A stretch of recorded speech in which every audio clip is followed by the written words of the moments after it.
Matt, first off, I guess how would you characterize training camp? How's it been going for you? It's been exciting. It's been a tough camp, so I think everybody's excited to get into the games and get going here tonight.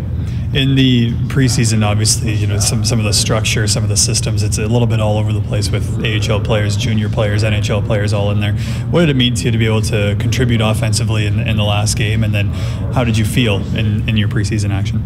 Yeah, it's always nice when you can contribute offensively, I guess.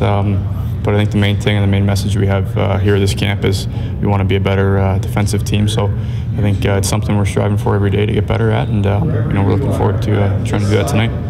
The process of becoming a better defensive team, obviously, it's a kind of a general sense, like it's a general system change, I guess, or almost an ideal change. Inside the room, what kinds of things do you guys like to talk about? Is it something that you guys all have kind of bullet points going into each individual game, or do they kind of change overall? How do you guys, I guess, increase the commitment to the defensive side?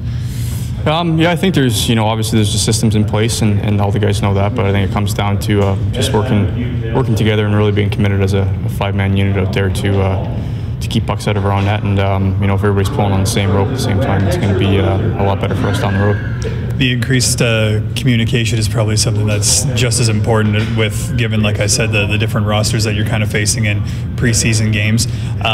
When you're going into the game tonight against the Minnesota Wild, a team that's going to have a pretty close NHL roster tonight, does that make it a little bit easier on you, just in terms of knowing kind of what they're going to do, given your history against them?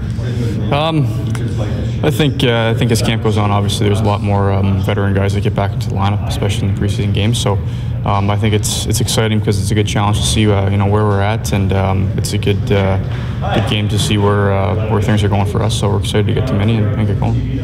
And one more for you. What kind of challenge is it? Usually in the regular season, obviously you would fly out to Minnesota the day before instead of the day of. As a player, what kind of challenge does that present for you? I don't think it's much different for us. It's such a short flight to Mini, so I think everybody's kind of grown up, especially in the minors, playing the day of the game. So when you travel, so I think everybody would be fine to get going and get up for this one.